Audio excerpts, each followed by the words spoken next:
Very cool. I'm here with Chris Wright, who's running for governor.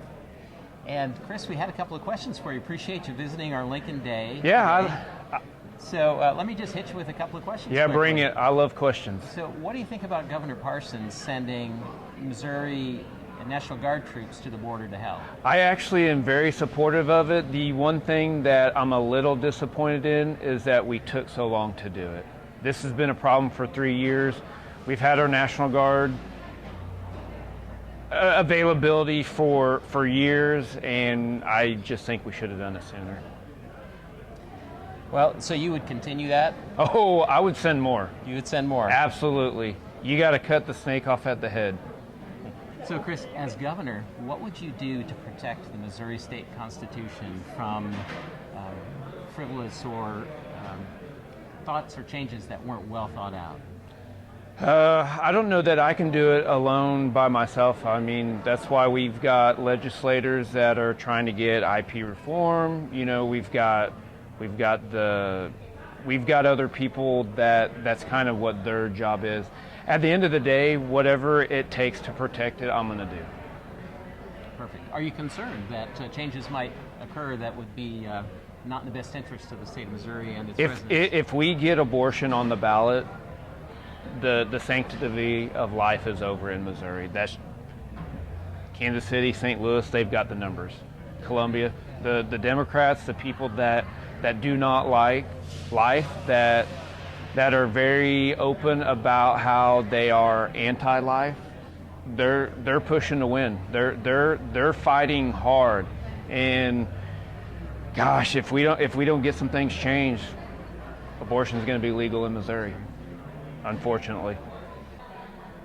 So, Chris, how would you protect Missouri residents from people who want to allow cities to pass more restrictive gun laws?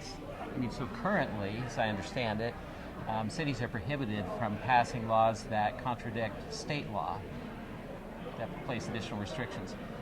How would you approach that? So at the end of the day, are you talking about the Second Amendment and protecting the Second Amendment, right? Right. So at the end of the day, our U.S. Constitution says that. It's very clear.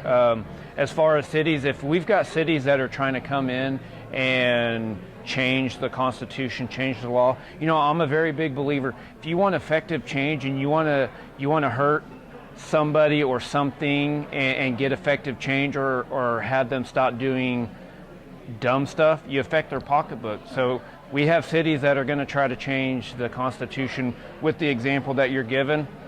Cut all funding. They don't get any state funding, no money, anything like that. You get change when you affect people's pocketbooks, plain and simple. It's very easy. How would you summarize your concern for the Second Amendment rights of state Missouri residents? I'm not really too concerned on the outside just because we have so many Second Amendment, just pro-gun rights people. We're so strong. I don't really worry too much about it. The worry where I would get would be, you know, in your Democratic-led cities, or if we happen to get, I know it sounds silly now because we have a supermajority of Republicans, but let's say we get a majority of Democrats, you know, it's very possible, but that's much down the road. But let's be proactive now and take care of it now and avoid any hassle with the wrong people getting in office and trying to take away our Second Amendment rights, because like my sign says back there, the Second Amendment protects the other ones. It's very simple, and this is how we keep the overreach of the federal government coming after us. Now, Chris, you mentioned that we've got a supermajority in the legislature right now, but there's been some friction going on. Oh my gosh. What would you do as governor to help mend some fences and get us all working on So here's the deal, and I've talked about it before. One of my expertises from whenever I used to be a police officer was communication. You have to learn how to communicate. Sometimes you got to put egos aside, and that's what's going on right now in the Senate with everybody fighting. Everybody wants a piece of the power and the control. And as governor, that's what I question. Where's our lieutenant governor? Where's our governor reining these legislators in and saying, hey, we got to get this figured out. I really feel like some basic communication would go a long ways in getting some of this fighting and problems, and just remind everybody, not just a certain faction or a leader, say, hey, we're Republicans, we've got to get these things done.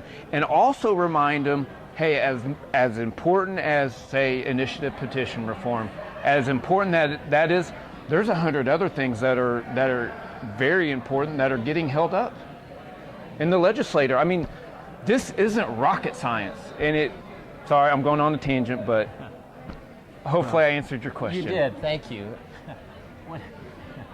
How do you feel about international interests buying Missouri farmland? Okay, I'm gonna make this very, very, very clear. I'm a military veteran. I've been in the military for 24 years.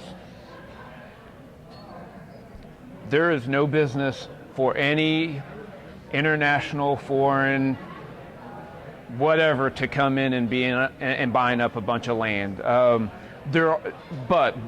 this is the part that nobody ever talks about.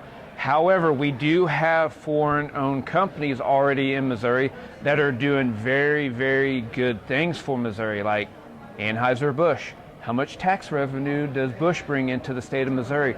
They're not causing issues. It's really, you got to look at the countries like Russia, China, North Korea, the ones that are on the bad list. That's the ones that we really have to keep from buying the Missouri land. And it's not just farmland, it's any land. Because you also got to think about our military bases. I know Governor Parsons put a 10-mile joke of exemption on 10 miles is going to do nothing. I'm sorry. You know, if you want to do something around military bases, do 100 miles. Let's not be silly.